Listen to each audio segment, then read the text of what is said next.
There's a sound most people under 60 have never heard. The soft thump of a screen door on a spring. The hiss of a wood stove catching in the dark before sunrise. A coffee can being shaken. That dry rattle of coins that meant a family was getting by. If you grew up on a farm in the 1950s, you know that sound. You know the smell of bacon grease saved in a tin by the stove. You know what it meant to wear a shirt your brother wore first, and his brother before him. And you know something the rest of the world has quietly forgotten. These families were not poor. Not in the way we'd measure it today. They heated their homes, they fed 8, 10, 12 people at a table, and they put clothes on every back. And most of it cost almost nothing. Not because they had money, because they had knowledge. A whole library of it passed hand to hand, mother to daughter, father to son, that never got written down. And when that generation started to leave us, most of that knowledge went into the ground with them. So today, before any more of it is lost, we're going to bring it back. 25 forgotten ways the farm families of the 1950s heated, fed, and clothed themselves for almost free. Some of these you'll remember. Some will surprise you.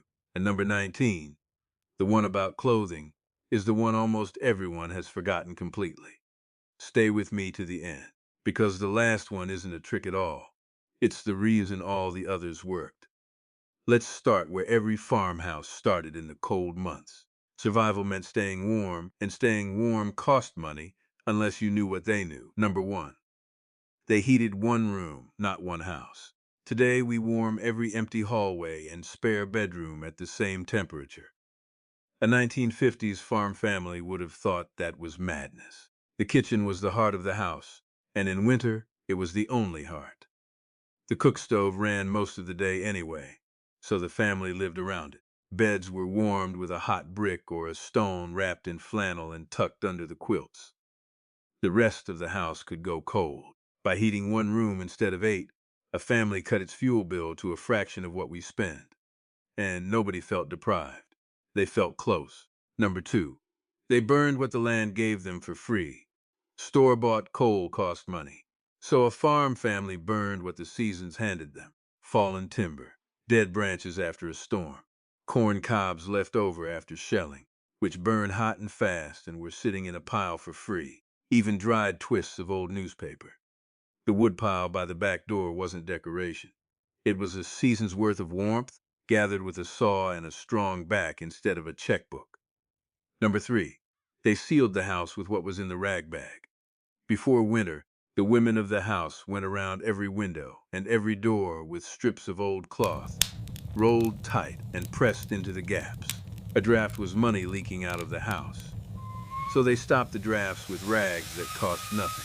Some folks tacked an old quilt over the inside of a north-facing door. Others banked the foundation of the house with straw or earth to keep the cold from creeping up through the floor. Free insulation, every bit of it. Number 4, they cooked and heated with the same fire. This is the one we've completely lost. A modern home has a furnace doing one job and an oven doing another. A farmhouse had one cook stove doing both at once. The fire that baked the bread also warmed the kitchen. The residual heat after supper warmed the room through the evening. Nothing was wasted. One bundle of wood did the work we now ask 2 or 3 separate appliances to do. Number 5, they went to bed with the sun and saved a fortune on light and fuel. When the work was done and the light was gone, the family went to bed. Keeping a house lit and warm late into the night cost kerosene and firewood, so they simply didn't. Early to bed, early to rise wasn't a proverb to them. It was a budget. By living with the rhythm of the daylight instead of fighting it, they spent almost nothing on the long, dark hours. Number 6, they made the animals part of the heat. On the coldest nights, the barn was often warmer than the house, because a barn full of cattle is a barn full of living furnaces. Smart farmers built the home close to the animals, sometimes sharing a wall so the heat the livestock gave off all night long warmed the family for free. Generations of farmhouses were laid out around this one quiet piece of genius. Number 7, they saved every scrap of warmth for the next morning. Before bed, the embers were carefully banked, covered with ash so they'd smolder slowly through the night and still be alive at dawn. Starting a fire from nothing every single morning wasted matches, kindling, and time. Keeping the coals alive overnight meant the morning fire roared back to life from almost nothing. A small thing. Done every day for a lifetime, it saved a small fortune. Now we come to the table. This is where the 1950s farm family was at its most brilliant, because they could feed 10 people on what most of us throw away. Number 8, they saved the bacon grease, and it did the work of 3 groceries. That tin by the stove wasn't laziness, it was strategy. Bacon grease was cooking oil, it was butter for the pan, it was flavor for the beans and the greens, and it was the start of a gravy that could stretch a little meat across a big table. 1 pound of bacon didn't feed the family once. Through that grease tin, it fed them all week long. Number 9, they ate from the root cellar all winter for free. There was no produce aisle in January. There was a hole in the ground, lined with straw and stone, where the autumn harvest was stored cold and dark. Potatoes, carrots, turnips, cabbages, apples, laid down in the fall and eaten clear through to spring. The root cellar meant a family never bought a winter vegetable in their lives. They simply ate what they'd grown, months after they'd grown it. Number 10. They canned summer and opened it in winter. When the garden came in all at once, nothing was allowed to rot. The kitchen became a factory. Tomatoes, beans, peaches, corn, jam sealed into glass jars by the hundred and lined up on cellar shelves like money in a bank. A jar of green beans put up in July was supper in February that cost nothing. The pressure canner and the mason jar were quietly 2 of the most powerful financial tools a family owned. Number 11. They kept hens, and the hens paid the grocery bill. A small flock of laying hens cost almost nothing to keep. They ate kitchen scraps and bugs from the yard. In return, they gave eggs every single day. Eggs for breakfast, eggs for baking, and extra eggs to trade at the store for the few things the farm couldn't make. The hens weren't pets. They were a business that ran on table scraps. Number 12. They stretched 1 chicken across a whole week. When a hen stopped laying, she became Sunday dinner, but not just one dinner. The meat fed the family on Sunday. The bones and the bits became a pot of broth on Monday. The broth became soup and dumplings on Tuesday. Every part was used until there was nothing left but a clean bone. 1 bird, $1 worth of meat made to last 7 days through pure skill. Number 13. They baked their own bread and never bought a loaf. Flour was cheap. A loaf of bread even then was not. So the women baked every few days by hand, filling the house with that smell we now pay a bakery for. Homemade bread cost pennies compared to the store, and the heel ends and the day-old slices were never wasted either. They became bread pudding or stuffing or were soaked in milk for the little ones. Number 14. They turned sour milk into a second meal instead of pouring it out. Milk on the turn wasn't garbage. It was the beginning of something. Clabbered milk made biscuits rise. It made pancakes tender. It became the buttermilk for cornbread. A modern family pours it down the drain. A 1950s family saw a free ingredient that made the next meal better. Number 15. They grew a garden that fed them and the soil at the same time. The kitchen garden wasn't a hobby. It was the grocery store. And it cost almost nothing to run because it fed itself. Kitchen scraps and ash went back into the ground. Chicken droppings became fertilizer. The garden gave food to the family, and the family gave its waste back to the garden, around and around, year after year, for free. Number 16. They wasted nothing. And nothing means nothing. This is the heart of it. Stale bread became pudding. Vegetable trimmings became soup stock. Fruit peels became jelly. Fat became soap, which we'll come back to. Even the water from boiling potatoes went into the bread dough or out to the garden. In a 1950s farm kitchen, the trash can was nearly empty because almost nothing was ever truly thrown away. Number 17. They bought in bulk and bought rarely. The few things they couldn't grow or make, flour, sugar, salt, coffee, were bought in big sacks, a season's worth at a time, at the lowest price. A trip to town was a once-a-month event, not a daily errand. Fewer trips meant fewer impulse buys. less gas, less temptation. They bought like people who knew exactly what they needed, because they did. Now to the third promise, clothing. Putting clothes on a family of 10 sounds expensive. It almost wasn't, and here's how. Number 18. They made dresses out of the flour sacks. This one always stops people. The companies that sold flour and feed in the 1950s knew their sacks were being turned into clothing, so they started printing them in pretty floral patterns on purpose. A farm wife would buy flour with one eye on the print because that empty sack was tomorrow's dress, apron, or curtain.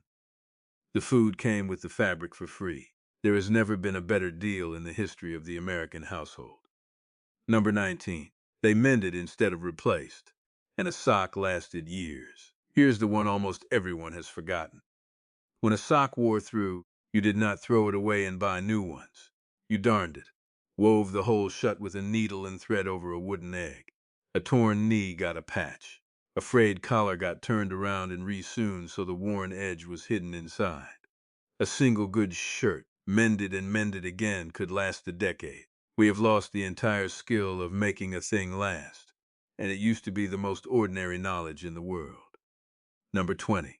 They handed everything down, and nothing was beneath wearing. The oldest child got the new clothes, and then those clothes went to the next child, and the next, and the next. By the time a shirt reached the youngest, it had dressed half a family. There was no shame in it. A hand-me-down was a sign that the family took care of its things. One purchase clothed 4 children across 10 years. Number 21. When a garment was truly finished, it became a quilt. Nothing reached the end of its life as clothing. When a shirt was finally too worn to wear or hand down, the good cloth was cut out and saved in the rag bag. And on winter evenings, those scraps were sewn together into quilts, warm, beautiful, and free. The blanket that kept the family warm at night was made from the clothes they'd worn out during the day. Heating and clothing joined in one quiet act of thrift. Number 22. They knit and sewed at home through the long evenings. Those dark winter hours we spend in front of a screen were spent with hands busy. Sweaters, mittens, socks, scarves, knit by the fire from wool that often came off the family's own sheep. Store clothing was for the things you couldn't make, and there wasn't much they couldn't make. Number 23. They made their own soap from the very things others threw away. Remember the bacon grease and the wood stove ash? Combine the fat with lye made from that ash, and you get soap. Soap to wash the dishes, the clothes, and the children. A farm family never bought soap, because soap was simply what happened when you saved 2 things you already had. The waste from the kitchen and the waste from the fire became the thing that kept the whole family clean. We've covered heat, food, and clothing, but 2 habits sat underneath all of it, and without these, none of the rest would have worked. Number 24. They paid cash, or they did without. This was the iron rule. If the money wasn't in the coffee can, the thing did not get bought. There was no buying today and paying later. A farm family carried almost no debt, because debt was understood for exactly what it is: a way of paying more for less, and handing your future to someone else. They would rather wait a year and own a thing free and clear than have it now and owe on it. That single discipline kept families standing through droughts, bad harvests, and hard winters that would break a household today. Number 25. They saved first, in something they could see and hold. Before a single dollar was spent, a portion went into the can, the jar, the coffee tin behind the flour. Not what was left over at the end of the month. There's never anything left over at the end of the month. They took it off the top the moment money came in, and they hid it from themselves. A little every time, without fail. And over the years, those quiet handfuls of coins bought land, bought tractors, bought the next generation a start. Slow money, saved on purpose, built everything that family ever owned. And that brings us to the truth I promised you at the beginning. You may have noticed something as we went. Not one of these 25 was really about money. Saving the bacon grease, mending the sock, banking the embers, hiding coins in a can. None of it was about being cheap. It was about something deeper. It was about respect. Respect for the work it took to put a dollar in your hand. Respect for the things you owned so that you cared for them well enough to make them last. Respect for the people coming after you who would inherit whatever you managed to build. That generation wasn't frugal because they had no choice. Plenty of people with no money waste everything they touch. They were frugal because they understood something we've talked ourselves out of, believing that a life can be rich without being expensive, that a full table, a warm room, and clothes on your children's backs is not poverty. It's plenty. And plenty, built with your own two hands, is a kind of wealth that no paycheck can give you and no hard winter can take away. We didn't lose these skills because they stopped working. They work just as well today as they did 70 years ago. We lost them because we got comfortable, and comfort has a way of making us forget. So maybe this week you save the grease. Maybe you mend the thing instead of replacing it. Maybe you put a little away first, before anything else, in something you can see and hold, not because you have to, because they were right. If something in this brought back a memory, a grandmother's kitchen, a coffee can, a quilt made of old shirts, tell me about it in the comments. I read every one, and these stories deserve to be remembered out loud. And if you'd like to keep this knowledge from being lost for good, subscribe and stay with me. There's a whole world of it left to bring back. Until next time, take care of what you have. It'll take care of you.